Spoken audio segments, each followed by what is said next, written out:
आणि मला वाटतं तुम्ही सुद्धा सगळे आमचे मीडियाचे मित्र गेल्या काही दिवसापासून गोव्यात ज्या काय जोरदार अशी गडबड सुरू आहे, त्याच्यामुळे तुम्हाला सुद्धा थोडंसं काम जास्त लागलेलं आहे. आपल्या सगळ्यांचं या शिवसेनेच्या पत्रकार परिषदेमध्ये मी आपलं स्वागत करतो. माझ्या बाजूला शिवसेनेचे खासदार राहुल शेवाळे बसलेले आहेत. संपर्क प्रमुख इकडले गोव्याचे जीवन कामत आहेत, राज्यप्रमुख जितेश कामत आहेत, बाकी सगळे पदाधिकारी महिला पदाधिकारी समोर बसलेले आहेत. आमच्या गोव्यात निवडणुकीचे वारे वाहू लागलेले आहेत आणि निवडणुकीचे वारे वाहायला लागलेत म्हणून का आम्ही इथे आलेले नाही. आम्ही नेहमी येत असतो. किंबहुना मागच्या वेळेला विधानसभा आम्ही लढवली होती आघाडीमध्ये. गोवा सुरक्षा मंच, महाराष्ट्रवादी गोमांतक पक्ष आणि शिवसेना अशी आम्ही एक निवडणूक लढवली. आमच्या वाट्याला त्या आघाडीमध्ये 3 जागा आल्या होत्या. खरं म्हणजे ज्या जागा आमच्या वाट्याला आला त्या जागेशी तसा शिवसेनेशी फार संबंध नव्हता, तरी आम्ही लढलो. आणि त्यानंतर सुद्धा गोव्यात शिवसेनेचं काम हे सातत्यानं चालू राहील. या वेळेला आम्ही पाहतोय गोव्यामध्ये जरा नेहमीपेक्षा जास्त धुळा उडालेला आहे. नेहमीप्रमाणे गोव्यात निवडणूक आली की इकडून तिकडे तिकडून इकडे असं उड्या मारण्याचे राष्ट्रीय कार्यक्रम सुरू होतात. मग या उड्या दिल्लीपर्यंत जातात. यावेळेला या उड्यांची मजल ही पश्चिम बंगालपर्यंत गेलेली आहे. अगदी कलकत्त्यापर्यंत या उड्या गेल्या. चांगलं आहे, अखंड देश आहे, कोणी कुठे उडी मारू शकतो. पण त्यातून गोव्याला काय मिळणार? प्रत्येक वेळेला निवडून आली की नवीन नवीन पर्याय उभे राहतात. तसे काही नवीन पर्याय आता उभे केले जात आहेत. आनंद आहे, पण शेवटी गोव्याच्या जनतेच्या मनात असेल तेच होईल. मागे सुद्धा गोव्यात एका पत्रकार परिषदेत मी सांगितलं होतं की गोव्याला हा जो रोग लागलेला आहे गोव्याच्या राजकारण्यांना, आज एका तिकिटावर निवडून यायचं, आज एका पक्षाच्या माध्यमातून निवडून यायचं आणि लगेच निर्लज्जपणे दुसऱ्या पक्षात उडी मारायची सत्तेसाठी, मंत्रिपदासाठी. हे कुठेतरी गोव्याच्या जनतेलाच थांबवावं लागेल. आणि ते कशा पद्धतीनं थांबवायचं ह्याची योजना शिवसेनेकडे आहे. हे किती काळ चालणार गोव्यासारख्या राज्यामध्ये? मागच्या वेळेला काँग्रेसला अगदी बहुमताचा टप्पा पार करताना अगदी जवळ आलं बहुमत त्यांचं, पण त्यांचे लोक फुटले आणि भारतीय जनता पक्षानं सरकार बनावं. आजचं जे भाजपचं सरकार आहे हे त्याच पद्धतीचं सरकार आहे. जनतेने त्याला फक्त 12 आमदार निवडून दिले होते, पण शेवटी इकडून तिकडून माणसं गोळा करून फोडून तोडून त्यांनी सरकार स्थापन केलं. आणि आज काँग्रेस पक्ष इथे पुन्हा एकदा फुटलेला आहे. मी ऐकतोय की तृणमूल काँग्रेसचा इथे उदय झालेला आहे, आप सुद्धा आहे. कोणी येऊ द्या, लढू द्या, पण त्यामुळे गोव्याच्या जनतेचं भाग्य बदलेल का? हे अनेक वर्ष आपल्या मनातला प्रश्न आहे. त्या प्रश्नाला उत्तर कोणीच देऊ शकत नाही. गोव्यासमोर असंख्य प्रश्न आहेत. किती प्रश्न सुटले हे कोणीच सांगू शकत नाही. त्याच्यामुळे आम्ही निवडणूक आली म्हणून नाही, निवडणूक असो अगर नसो, एक कमिटमेंट आहे इथे काम करण्यासंदर्भात. शिवसेनेने ठरवलं आहे यावेळेला आघाड्या आणि युत्या टाळायच्या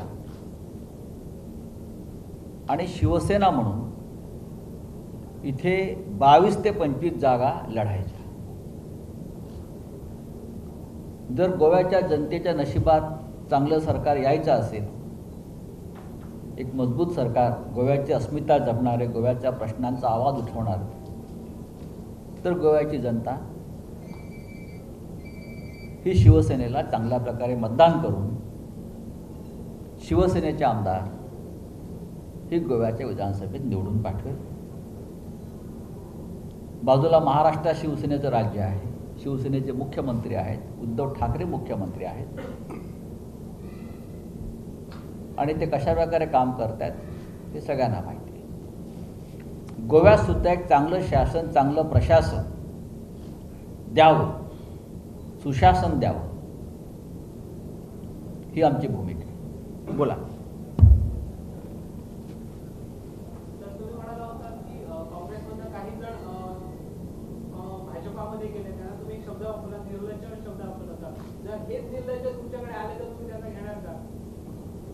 आमच्याकडे निर्लज्ज येत नाहीत आणि निर्लज्ज शक्यतो घेत नाहीत. मी त्यांना निर्लज्ज म्हणा, हे निर्लज्ज राजकारण आहे असं म्हणाल. अशा प्रकारे एका पक्षात निवडून यायचं सातत्य हे सतत होते या राज्यामध्ये. गोव्याला एक परंपरा आहे, गोव्याला एक पावित्र्य आहे.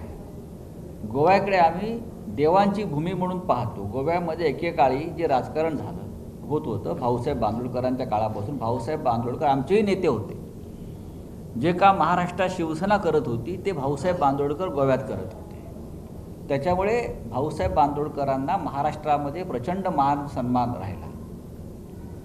त्यानंतर सुद्धा काही काळ अनेक चांगले नेते आले राजकारणामध्ये गोव्याचे. पण अलीकडच्या काळामध्ये गोव्याचं राजकारण हे निर्लज्जेच्या पातळीवरती गेलं असं मी म्हणतो. गेल्या सुमारे 25 वर्षापासून तुमचं अस्तित्व गोव्यात आहे आणि या सगळ्यांना साक्षीदारही आहे. तर काल परवा गोव्यात आलेल्या आम आदमी पार्टीने सुद्धा ही आपली जागा सेक्युरिटी केली आहे. तसं कुठे चुकतंय? गोव्यामध्ये एक जिल्हा परिषदेची जागा जिंकणं म्हणजे काय अस्तित्व दाखवण्यासाठी ठीक आहे. आम्ही निवडणुका जिंकलो. बघा, शिवसेनेनं निवडणुका लढवल्या, देशभरात आम्ही लढत असतो निवडणुका. पण शिवसेनेची ताकद ही संघटन वाढवण्यात असते. निवडणुका हे त्यातून येत असते. आम्ही कमी पडलो याचं कारण असं आहे की आमच्या वाट्याला सतत आम्ही कुठेतरी युती आणि आघाडी करत राहील. आणि युती आणि आघाडी जसं महाराष्ट्रामध्ये उद्धव ठाकरे साहेबांना शेवटी सांगावं लागलं की आम्ही युती केली 25 वर्ष आणि युतीतली 25 वर्ष आमची कुजली. म्हणजे महाराष्ट्रामध्ये सुद्धा आम्हाला त्या पद्धतीनं अनेक भागामध्ये विस्तार करता आला नाही युतीमुळे किंवा आघाड्यांमुळे. आता गोव्यामध्ये सुद्धा आम्ही सातत्यानं, शिवसेना प्रमुख बाळासाहेब ठाकरे होते तेव्हापासून ते गोव्यात प्रचाराला येत आहेत. तेव्हाही आम्ही निवडणूक लढवली होती युतीमध्ये. महाराष्ट्रवादी गोमांतक पक्षानं आम्हाला 2 जागा दिल्या होत्या. म्हणजे आम्ही 2 किंवा 3 आघाडी युतीमध्ये लढत राहिलो. त्याच्यामुळे पक्षाचा विस्तार होऊ शकला नाही. या वेळेला आमची अशी भूमिका आहे की युती आणि आघाडीच्या पलीकडे जाऊन शिवसेनेनं 22 ते 25 जागा स्वबळावर लढवा. जो काय निकाल लागायचा तो लागेल, आम्ही लढू. आणि आम्हाला खात्री आहे अनेक मतदारसंघामध्ये शिवसेनेचं काम सुरू आहे. ते काम तुम्हाला या क्षणी दिसणार नाही, पण जसं आम्ही प्रत्येक वेळेला गोव्यात येतो. आता काल मी जवळजवळ दिवसभर म्हापसा, मांद्रे, पेडणे, शिवोली या भागात फिरत होतो आम्ही सगळे. आणि तिथे शिवसैनिकांचा किंवा शिवसेनेला मानणाऱ्यांचा प्रतिसाद फार चांगला आहे. महाराष्ट्रात निवडणुकीनंतर काँग्रेस, राष्ट्रवादी आणि शिवसेना एकत्र येण्याचा प्रयोग करा, गोव्यात शक्यता आहे का? नाही, मला असं वाटतं की हे असे प्रयोग गोव्यात नेहमीच होत राहिले. त्या प्रयोगातून गोव्याला काय मिळालं, आताही तोच प्रयोग आहे झालेला. गोव्यामध्ये प्रमोद सावंत हे राज्याचं नेतृत्व करत आहेत. मनोहर पर्रीकरांनंतर गोव्याची अवस्था ही तशी तितकीशी बरी नाही आहे. गोव्याला आता नेतृत्वच नाही आहे. नाही बघा की हा जरतरचा प्रश्न आहे. जे गोव्याच्या हिताचा असेल त्या संदर्भात निर्णय घेणं ही आमची कमिटमेंट आहे. शेवटी आम्ही राज्याचंही सगळ्यात आधी पाहतो. आम्हाला विरोधी पक्षात बसावं लागलं तरी चालेल, आमचं अख्खं आयुष्य विरोधी पक्षातच गेलं आहे आणि विरोधी पक्षामध्ये बसणं हा अपमान नाही. विरोधी पक्षामध्ये बसूनसुद्धा राज्याच्या लोकांचे प्रश्न चांगल्या प्रकारे मांडता येतात हे दाखवून देणारी शिवसेना आहे. त्याच्यामुळे आम्ही निवडणुका जिंकतो नाही जिंकतो, आमचे किती आमदार आले, महाराष्ट्रामध्ये 25 वर्ष आम्ही सत्तेत नव्हतोच ना सुरुवातीला. 25-30 वर्षानंतर आम्ही सत्तेमध्ये आलो, ते दिल्लीपर्यंत पोहोचलो. पण तोपर्यंत आमच्या संघटनेची ताकद ही महाराष्ट्रात देशात कायम राहिली. उत्तर प्रदेशमध्ये लोक म्हणत यांचं संघटन काय आहे, पण राम मंदिराचं सगळ्यात मोठं आंदोलन हे शिवसेनेने केलं उत्तर प्रदेशमध्ये. ते बाबरी तुटेपर्यंत आम्ही आंदोलन करत राहिलो. याला संघटनेची ताकद म्हणतात. ती ताकद आमच्याकडे नक्की आहे. होय. प्रत्येक वेळी तुमची भूमिका बदलत जाते. मी असं का म्हणते याच्या मागे एक मोठं कारण आहे. जेव्हा मराठी राजभाषेसाठीचं आंदोलन केलं होतं, पण तुम्ही आता तुमची भूमिका बदललेली. नेमकं स्पष्ट करा, भाषेबद्दल तुमची काय भूमिका आहे? भाषेबद्दलची भूमिका स्पष्ट आहे. मराठी आज सरकारनं कोकणी आणि मराठी या दोन्ही भाषेला दर्जा दिलेला आहे. आणि बघा की कोकणी आणि मराठी साहित्य, मराठी भाषा, कोकणी भाषा या एकमेकांचा दुस्वास कधीच करत नाही. मराठीला स्थान, मी आज इथे मराठीमध्ये बोलतोय आणि आपण मराठीमध्ये संवाद साधतोय. आज गोव्यात सकाळी उठल्यावरती मी मराठी वृत्तपत्र वाचली. आजही गोव्यामधली बहुसंख्य जनता ही टी व्हीवरती मराठीच मालिका पाहते आणि मराठीच बातम्या पाहते. तुम्ही असं कसं म्हणता की गोव्यात मराठी नाही म्हणून? गोव्यात मराठी आहेच. का कोकणी आणि मराठी असा वाद तुम्ही कसा कसा निर्माण करताय? मराठी आहेच ना, इथे कायम मराठी आहे. कोकणी आणि मराठी या बहिणी आहेत असं आमचं कायम म्हणणं राहिलेलं आहे. आजही घेतो, आजही घेतो, का घेऊ नये? गोव्यामध्ये गोव्याच्या स्थापनेपासून इथे मराठी राहिल्या पोर्तुगीज काळापासून. जर तुम्ही पोर्तुगीजांचा दस्तावेज पाहाल तर इथे मराठी आहेच. मराठी शाळा पोर्तुगीज काळापासून आहेत, त्या टिकल्या पाहिजेत, मराठी भाषा राहिली पाहिजे असं गोव्यातल्या प्रत्येक जनतेला, नागरिकाला वाटतं आहे. जेव्हा मी जेव्हा महाराष्ट्रातून इकडे येतो तेव्हा माझ्याशी संवाद मराठीतूनच साधला जातो. याचा अर्थ असा आहे की गोव्याच्या भूमीमध्ये मराठी रुजली आणि ती वाढत राहील. आजही कोकणी भाषेला साहित्य अकादमीचा पुरस्कार मिळतो, तर मला असं वाटतं की तो मराठी भाषेचाही सन्मान आहे. बाबा बोरकरांसारखे कवी असतील, शंकर रामाणेसारखे लेखक कवी असतील, यांचा सन्मान हा जेवढा महाराष्ट्राने केला तेवढा कोणी केला नाही. पण बाबा बोरकर हे तेवढ्याच सुरेल प्रमाणात कोकणीतसुद्धा साहित्य लेखन करत होते. बोला.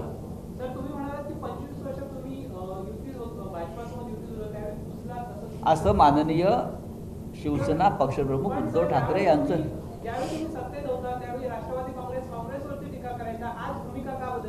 कुठे भूमिका बदलल्या?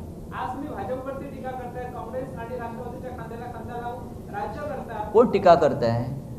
तुम्ही कुठे असं, तुम्ही असं महाराष्ट्राविषयी बोलताय का? युती कोणी तोडली? तुम्ही जरा विषय समजून घेतला पाहिजे. महाराष्ट्रामध्ये तुम्ही जरा विषय समजून घ्या. ही वेळ का आली? ही वेळ कोणी आणली आमच्यावर?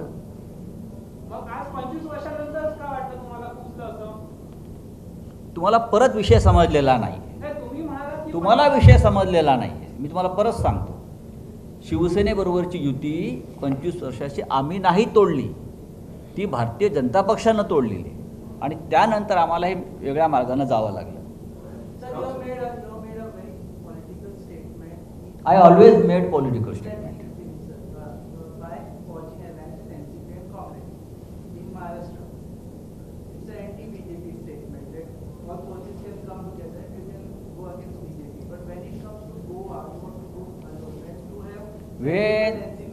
When we was in alliance with BJP in Maharashtra, गोव्यात येऊन आम्ही वेगळे लढत होतो ना. महाराष्ट्र की राजनीति महाराष्ट्र में, गोवा अलग स्टेट है. एक प्रश्न असा आहे की गोव्यात जुन्या आणि नव्या राजकीय पक्ष म्हणजे जे विरोधी पक्ष आहेत त्यांची इतकी गर्दी झाली आहे आणि प्रत्येक पक्ष, काँग्रेस, तृणमूल, आप, शिवसेना स्वबळावर लढण्याची भाषा करतोय. तर एक राजकीय विश्लेषण असं केलं जाते की भाजपचा विजयाचा मार्ग इथे सोपा आहे. मला असं वाटत नाही. मागच्या निवडणुकीच्या वेळेला सुद्धा भाजपच्या जागा घटल्या. आपण पाहिलं असेल, त्यांची सत्ता असताना सुद्धा जागा घटल्या होत्या. मला वाटतं 22वरून 21वरून 13वर ते आले ना. तेव्हासुद्धा साधारण असंच चित्र होतं, फक्त तृणमूल काँग्रेस नव्हती. आता तृणमूल काँग्रेसचा एक प्रवेश झालेला आहे. बाकी आम्ही सगळेच एकत्र होतो, वेगळ्या वेगळ्या पद्धतीने लढत होतो. गोव्याच्या जनतेला जे हवं आहे ते शेवटी ठरेल. आता गोव्याची जनता गेल्या 5 वर्षापासून पाहते कोणत्या प्रकारचं राज्य आणि कोणत्या प्रकारचं शासन इथे चाललं आहे. आज सकाळी वृत्तपत्रात मी पाहत होतो, काय सरकार आपल्या दारी, म्हणजे करोना घरोघरी, करोना आपल्या दारी घेऊन चालले आहेत. अर्ध मंत्रिमंडळ करोना पॉझिटिव्ह झाले, अर्ध मंत्रिमंडळ घराघरात करोना वाटत फिरते. करोनाच्या काळामध्ये जी अनागोंदी या राज्यात झाली ती देशात कुठे झाली नाही. ते एक नोकऱ्यांच्या लिलावाचा विषय तर फारच गंभीर. फक्त मंत्र्यांच्या, भाजपच्या मंत्र्यांच्या, आमदारांच्या, नेत्यांच्याच मुलांना कशा काय नोकऱ्या मिळत आहेत तिथे सरकारी, हा एक गंभीर विषय आहे. तुम्हाला असं वाटतं हा विषय लोकांपर्यंत गेला नाही? मांडवीतून कॅसिनो काढण्याची यांची भूमिका होती. आज परत 1 वर्ष एक्सटेन्शन दिलेलं आहे. म्हणजे सरकारला रेव्हेन्यू मिळते तिथपर्यंत ठीक आहे, पण टेबलाखालून रेव्हेन्यू किती मंत्र्यांना मिळतोय त्याचा हिशोबसुद्धा जनता मागेल. तेव्हा ह्या सगळ्या गोष्टी म्हणजे काय चांगल्या शासनाच्या किंवा प्रशासनाच्या ही लक्षणं नाही आहेत. Sir, we have seen that all national party leaders are currently camping in Goa right from TMC, BJP also taken. But when it comes to Shivsena, we see no seriousness from. Who told you there is no seriousness in our campaign? Let me finish, sir. Because your last time vote share was 1 to 2% of the total votes. Only 3 states we find. Only 3 states. But again, after that, there is no seriousness. I don't No, no, think no. you are often being covered. I'm not agree. In last election, we got only 3 seats from that MGP and Goa सुरक्षा में. Only 3 seats. तो आप क्या हमको इतने ही vote share mill सकता उसमें? त्यांच्याच प्रश्नाला जोडून एक प्रश्न होता. गोव्याच्या बाबतीत शिवसेनेचा जर विचार केला तर पंचायत पातळीवर असेल, जिल्हा पातळीवर असेल, शिवसेनेचं अस्तित्व तिकडे आम्ही कमी पडलो आहे. ह्या निवडणुका लढण्यामध्ये आम्ही कमी पडलेलो आहोत, हे मान्य करतो. तुम्हाला विधानसभेत आमदार देणार का लोक? का नाही देणार? आता पहा, इतर जे पक्ष आलेले आहेत, हा इतर पक्ष आले, तृणमूल ठीक आहे, पश्चिम बंगालमधला मोठा पक्ष आहे, तेही विधानसभा लढत आहेत. आम्ही पंचायत किंवा ग्रामपंचायत लेवलला आतापर्यंत काम केलं. मी निवडणुका लढलो नाहीत, काम नाही असं नाही, निवडणुका लढलेलो नाहीत आम्ही. पण हळूहळू मला असं वाटतं आहे की निवडणुका येतील आणि जातील. संघटनेचं काम या लेवलला करण्याची गरज आहे, हे सगळ्यांना आम्हाला पटलेलं आहे. गोव्यात राऊत साहेब, माजी मुख्यमंत्री देवेंद्र फडणवीस जे महाराष्ट्रातून आहेत, त्यांना गोव्याची जबाबदारी भाजपनं दिली आहे. देवेंद्र फडणवीस भाजपच्या नाराज मंडळींना दिल्लीत घेऊन जात आहेत आणि अमित शहांची भेट घडवत आहेत. म्हणजे नाराजी आहे ना, मायकल लोबो यांची मनधरणी करावी लागली ना. तर त्या फक्त ती अमित शहाही गोव्यात येत आहेत ऑक्टोबरमध्ये. एकूण पक्ष संघटन बांधणी आणि निवडणुकांच्या रणनीतीच्या ते पक्षश्रेष्ठी आहेत. अमित शहा येतील ना, त्यांच्या पक्षाने जर त्यांना आमंत्रण दिलं असेल प्रचारासाठी तर सगळेच येत आहेत. ममता बॅनर्जीसुद्धा येतील, त्याने सुद्धा काय ती गोव्याची नवी सकाळ, आतापर्यंत गोव्यात सकाळ उगवली नव्हती की काय, गोव्यात रोज नवी सकाळ उगवते. पोर्तुगीजचं राज्य गेल्यापासून गोव्यात रोज नवी सकाळ उगवते. तर आम्ही अनेक वर्ष ही सकाळ पाहायला गोव्यामध्ये येतो. पण येऊ द्या, गोवा हा देशाचा एक भाग आहे. इथे कोणी येऊन निवडणूक लढू शकतो, कोणते नेते येऊ शकतात इथे. त्याच्यामुळे अमित शहाजी येतील किंवा नरेंद्र मोदीजी येतील. आणि आता तर त्या आमचे महाराष्ट्राचे आमचे मित्र देवेंद्र फडणवीस हे गोव्याचे प्रभारी आहेत, ते येत जात राहतील. आमचं इथे काय व्यक्तिगत शत्रुतेवर आम्ही लढत नाही आहोत, ही लढाई विचारांची आहे. गोव्याच्या जनतेला जे पसंत आहे त्याच्यावर ती मोहर उठवेल. पण शिवसेना हा एक असा पक्ष आहे या देशातला आणि महाराष्ट्रातला आणि गोव्यातला, म्हणतो मी खास करून आता आम्ही काम करताना, की आम्ही लोकांच्या प्रश्नासाठी, राज्याच्या अस्मितेसाठी, स्थानिकांच्या प्रश्नासाठी, भूमिपत्रांसाठी आम्ही बेबंद होऊन लढतो. काल मी काही गावात गेलो होतो, रोजगाराचा प्रश्न आहे. इतके वर्ष गोव्यामध्ये बेरोजगारीचा प्रश्नाचा भस्मासूर जो उभा राहिलेला आहे, काय केलं सरकारने, काय केलं राजकारणाने? महाराष्ट्रामध्ये शिवसेनेची स्थापना बाळासाहेबांनी जी केली ती स्थानिकांच्या रोजगाराच्या मुद्द्यावर केली. स्थानिकांना प्राधान्य मिळालं पाहिजे. गोव्यात मिळतंय का? वेरण्यामध्ये जाऊन बघा कोण आहे तिकडे. अनेक ठिकाणी हे प्रश्न घेऊन शिवसेना उभी राहील. बाजूचा सिंधुदुर्ग जिल्हा आहे, तिथे तुमचे अनेक आमदार आहेत, पण तिथले जे तरुण आहेत ते गोव्यावरती डिपेंड्स आहेत रोजगारासाठी. याच्यावरती तुमचं काय मत आहे? काही नाही. या हॉटेलमध्येच मला अनेक लोक भेटले काम करणारे. तुम्ही तिथे तो रोजगाराचा प्रश्न महाराष्ट्रात सोडू शकता. महाराष्ट्रात सुद्धा रोजगार आहे. सिंधुदुर्गात नाही रोजगार. आणि तिथले तरुण ठीक. इथे गोव्यामध्ये बघा, सिंधुदुर्ग आणि गोवा हे महाराष्ट्र आणि गोवा. आता तुम्ही असं का म्हणत नाही की गोव्यातले 40% लोक जे आहेत हे महाराष्ट्रात नोकरी करतात? देतो ना रोजगार. आम्ही म्हणतो का ते आमचे नाहीत म्हणून? आमचेच आहेत. गोव्यामधले अनेक लोक आमच्याकडे आमदार आहेत, नगरसेवक आहेत, रोजगारामध्ये आहेत, मोठ्या मोठ्या पदांवर काम करत आहेत, ते आमचे आहेत.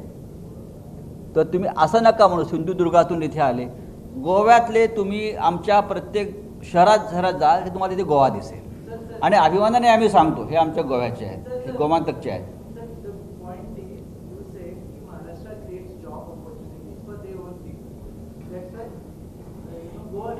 गोवा आणि बेळगावसाठी महाराष्ट्राचे दरवाजे कायम उघडे आहेत. सर हिंदी में चाहिए सर, कैसे देख रहे हैं ये अपकमिंग इलेक्शन? कौन सा?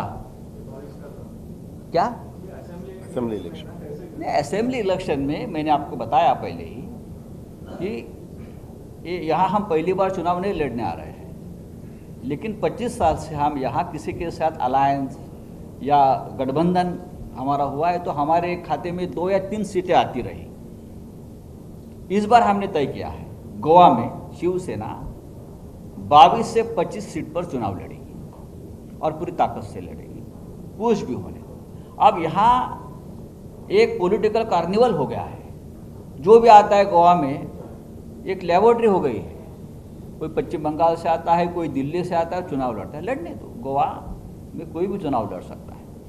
लेकिन गोवा और महाराष्ट्र का एक इमोशनल रिलेशन हमेशा रहा है और रहेगा वो. और ख़ास करके शिवसेना और गोवा का भी एक रिलेशन रहा है. चुनाव में हार जीत की बात छोड़ दीजिए, लेकिन हमारा हमेशा यहाँ आना जाना है.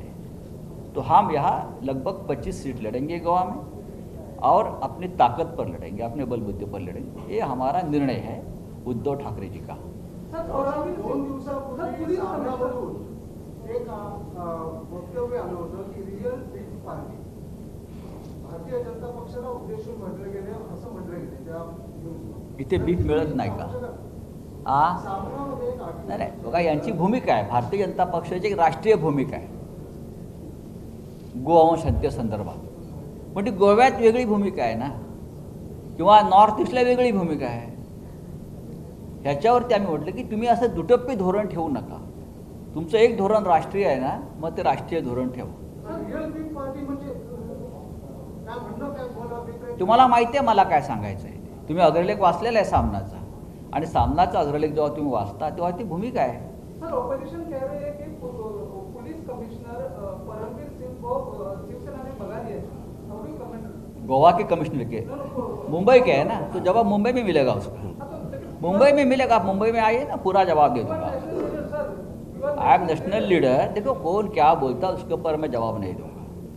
उस बारे में हमारे गृह मंत्री बात करेंगे, वहाँ और भी हमारे लोग बात.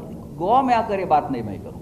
गोवा की बात पूछे, मैं गोवा की बात करूँ. रावत जी, तुमचे गोवा में 22 ते 25 विधानसभा हो. मतदारसंघ उमेदवार तुमचे ठरलेत का? मुद्दे काय आहेत गोव्याच्या? मी मगासपासून मुद्देच सांगतो आहे ना नाही, तुम्हाला. आपण अस्मिता आणि हे ओबडधोबड पण गोव्यात नाही, हे ओबड अस्मिता हा ओबडधोबड नाही. तुम्ही गोव्याचा अपमान करताय. नाही नाही नाही. अस्मिता अत्यंत महत्त्वाचा विषय आहे, जे आता हळूहळू गोव्याच्या अस्मितेवरती लोक हल्ला करायला लागलेले आहेत. रोजगाराचा प्रश्न सगळ्यात मोठा आहे. स्थानिकांचा रोजगार. गोव्याची आज प्रतिमा देशामध्ये ड्रग्सच्या विळख्यातलं राज्य अशा पद्धतीनं झालेली आहे. पार्लमेंटला याच्यावरती प्रश्न आलेले आहेत. मला माहिती आहे, तुमचे शांताराम नाईक जे होते आमच्या इकडले नेते राज्यसभेत, त्यांनी वारंवार हा प्रश्न रशियन ड्रग्स माफियांचा विचारलेला आहे. अनेक किनारे गोव्याचे रशियन आणि नायजेरियन ड्रग्स माफियांनी गिळलेले आहेत. कुठे आहे लॉ अँड ऑर्डर? महिलांवरचे अत्याचार वाढलेले आहेत. आमच्या उपाध्यक्षा राखी नाईक ह्याने एक प्रश्न जो महाराष्ट्रात आम्ही घेतला की महिला पोलिसांचे कामाचे तास कमी करण्यासंदर्भातला विषय. प्रचंड ताण आहे इकडल्या कायदा सुव्यवस्थेवरती. नुसतं सरकार घरोघर दारोदारी जाऊन हे प्रश्न सुटणार नाही आहेत निवडणुकीच्या काळामध्ये. सगळ्यात मोठा रोजगाराचा प्रश्न आहे, सगळ्यात मोठा हा कॅसिनोचा प्रश्न आहे, सगळ्यात मोठा हा ड्रग्सच्या विळख्याचा प्रश्न आहे. आणि रोजगार, पर्यटन या विषयाला प्राधान्य द्यावंच लागेल. हे विषयच महत्त्वाचे आहेत. बाकी विषय येत जात असतात. ते टेबलाखालून जे काय चाललं सरकारचं ते आमचे विषय नाही आहेत. गोवा में कसिनो बंद होना चाहिए ऐसा लग रहा है आपको? गोवा में कसिनो बंद होना चाहिए? ये भारतीय जनता पार्टी की भूमिका रही हमेशा. जिसकी सरकार आई है ना, ये उनकी भूमिका रही. जब मनोहर पर्रिकर जी थे तब भारतीय जनता पार्टी का आंदोलन हुआ था कैसीनो के खिलाफ, आपको मालूम होगा. लेकिन आज उनके आधे मंत्री कैसीनो के साथ पार्टनरशिप करके बैठे. शिवसेना की क्या भूमिका है? शिवसेना की क्या भूमिका है कि कसिनो बंद होना चाहिए या शुरू रहना चाहिए? जो टूरिज्म स्टेट है तो आपको क्या लगता है? क्या टूरिज्म स्टेट में सिर्फ जुगार या ये ड्रग्स होना चाहिए क्या? ऐसा हमारे संविधान में लिखा है कि जहाँ टूरिज्म स्टेट है वहाँ सिर्फ कैसीनो और ड्रग्स मिलना चाहिए. नहीं सर, शिवसेना का स्टैंड क्या है कि कसिनो गोवा में हम बंद करेंगे. देखिए, वी आर अपोजिंग कैसीनो और भारतीय जनता पार्टी की भी यही भूमिका रही है. मेरी भारतीय जनता पार्टी की उस वक्त की भूमिका को हमने सपोर्ट किया था कि ये बंद होना चाहिए. आपकी सरकार आई तो कसिनो हाँ, सरकार आने दो. हाँ, टूरिज्म इंडस्ट्री भी क्लोज करो. कैसे? क्या टूरिज्म का कैसे? आप जाते हो क्या कैसीनो में? मैं तो नहीं जाता सर. हाँ, कैसीनो में यहाँ कौन आता है आपको मालूम है ना. गोवेकरांना अलाउड नाही आहे. हा, गोवेकरांना अलाउड नाही आहे ना. याचा अर्थ गोवेकर जात नाहीत का? हे बघा की ते ड्रग्सने विळखा घातलाय की नाही. आप किसकी वकालत कर रहे? ड्रग्स माफिया की, gamblers? NCB conducted most rares in Mumbai. मुझे मालूम नहीं. NCB conducted. हाँ ठीक है, गोवा में भी होना चाहिए. So why you are not talking on that sir? मैं क्या बोल रहा हूँ फिर? ड्रग ट्रैफिकिंग क्यों नहीं हो रहा है सर? बॉम्बे में ड्रग ट्रैफिकिंग क्यों नहीं? आप बॉम्बे की बात क्यों करते हो? आप गोवा की बात करो ना. आप तो यहाँ से मैं गोवा में आया हूँ, आप गोवा की बात करिए. हम गोवा की राजनीति की बात कर रहे हैं. आप मुंबई की बात करने के लिए मुंबई में जरूर आएंगे. आपका स्वागत है. बेरोजगारी वाढेल त्याची जबाबदारी घेणार का तुम्ही? आता कॅसिनोने रोजगार खरोखर दिलाय का हे तुम्ही मान्य करताय का? हां, आम्ही याद्या मागवू स्थानिकांना किती रोजगार आहेत. गोवा में जो पार्टी आई है अभी वो कुछ ना कुछ फ्री दे रही है, पावर, वाटर, व्हाटएवर. आप शिवसेना का कुछ ऐसा कुछ अनाउंसमेंट है क्या? क्या अब तक बीजेपी की सरकार ने कुछ दिया नहीं क्या? उसका मतलब लोग बाहर से आकर घोषणा कर रहे हैं ये फ्री देंगे वो फ्री देंगे. तो ये तो अपमान है आज की सरकार का. चलिए, okay. Substantial amount of population Catholic dominated. So will you be giving your certificates to Catholic MLA? जी हाँ, मैं कल शिवोले में गया था. वहाँ हमारे विंसेंट परेरा है ना. विंसेंट कहाँ है? विंसेंट वो हमारा वहाँ का पदाधिकारी है. वो वहाँ से चुनाव लड़ेंगे. आप जाकर देखिए कितना काम किया पार्टी का उसने. वहाँ जाकर देखिए. हमारे गोवा में पार्टी के बहुत से ऑफिस बेरर कैथलिक है. आपला है क्या? हाँ, एलेक्सी. हाँ, गोव्यात 22 ते 25 जागा लढवणार आहात, स्वबळावर लढवणार आहात. गोव्यात सध्या पक्षांतर सुरू आहे. इकडून तिकडे सगळे पक्ष बदलत आहेत. शिवसेनेचे दरवाजे उघडे आहेत का? भाजप, काँग्रेस, अन्य पक्षांकडे? बघा, ह्याच्यावरती मी फार बोलत नाही पक्षांतरावर. मी माझा पक्ष वाढवण्याच्या संदर्भात भूमिका मांडतो. लाल मातीतली कुस्ती म्हणजे